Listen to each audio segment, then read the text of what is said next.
The jungles of Vietnam were a soldier's nightmare, dense, unforgiving, and with no clear front lines. Ground movement was slow and treacherous. How did the U.S. military fight a war in a place where roads barely existed?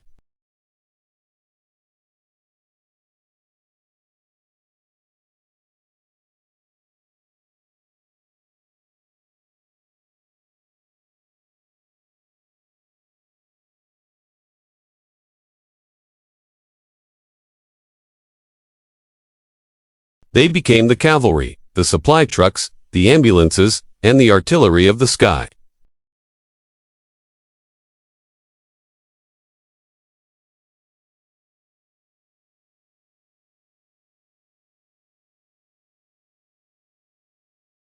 When you picture the Vietnam War, one image immediately comes to mind: the Bell UH-1 Iroquois, better known as the Huey.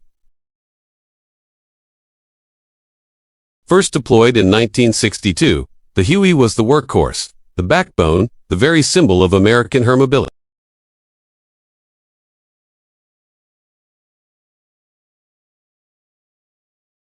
With room for 8 to 12 fully equipped troops, its mission was simple: get soldiers into the fight and get them out, fast.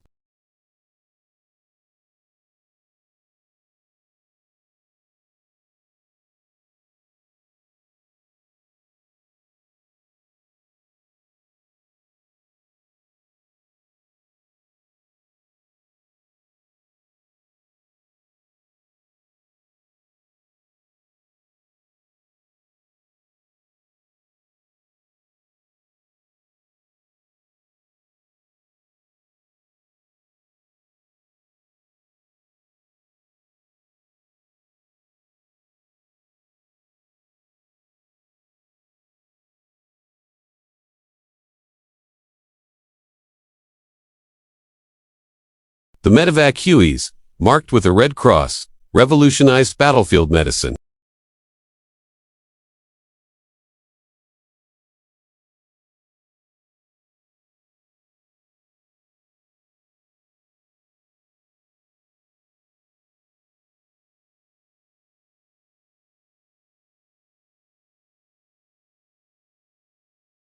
While the Huey gunships were effective, they were essentially modified transport helicopters.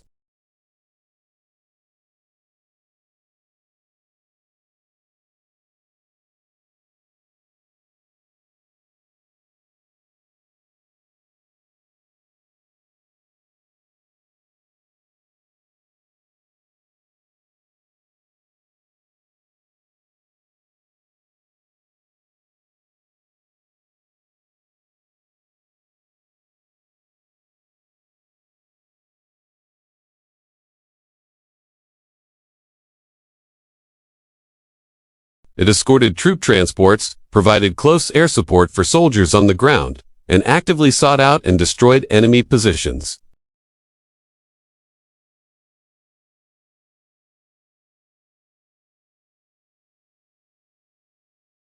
Fighting a war requires more than just soldiers and guns. It requires a massive logistical tail.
The Skycrane could lift things other helicopters couldn't even dream of, like bulldozers, shipping containers, and even M551 Sheridan light tanks.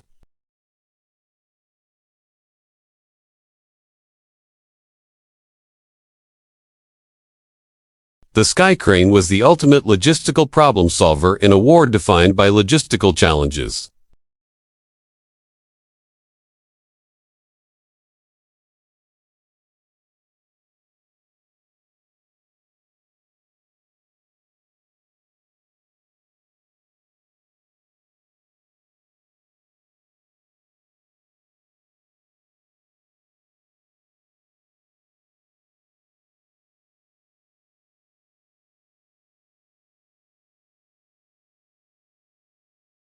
The Hughes UH-1 Cayuse, nicknamed the Loach, was a light observation helicopter. Its job was to fly low and fast, skimming the treetops to find the enemy. Loaches were the eyes of the army, scouting ahead of ground troops and marking targets for Cobras and artillery.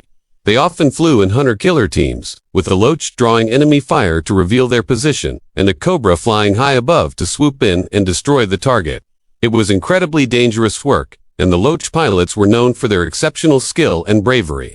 The casualty rates for these crews were tragically high, but their reconnaissance was invaluable. As the war progressed, the Bell UH-1 Kiowa began to supplement and eventually replaced the UH-1.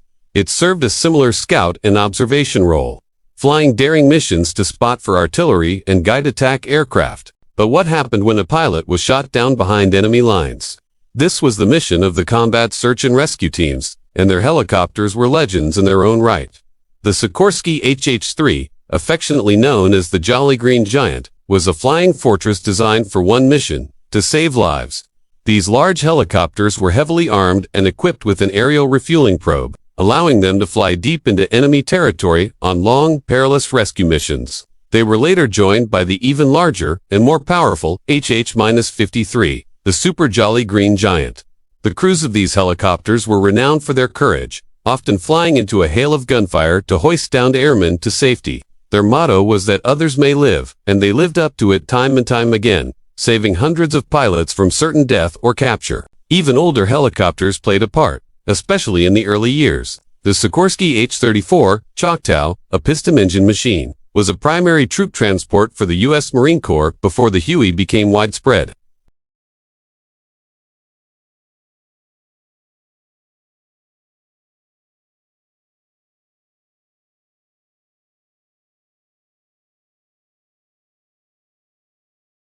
The Vietnam War was a brutal and transformative proving ground.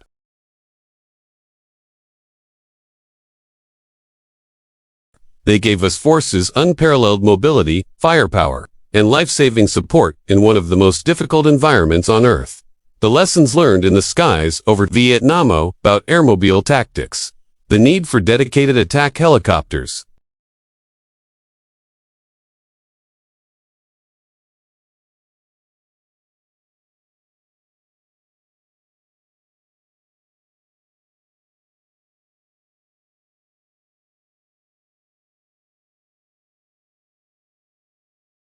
Thanks for watching. If you enjoyed this look back at aviation history, be sure to hit that like button and subscribe for more. See you next time.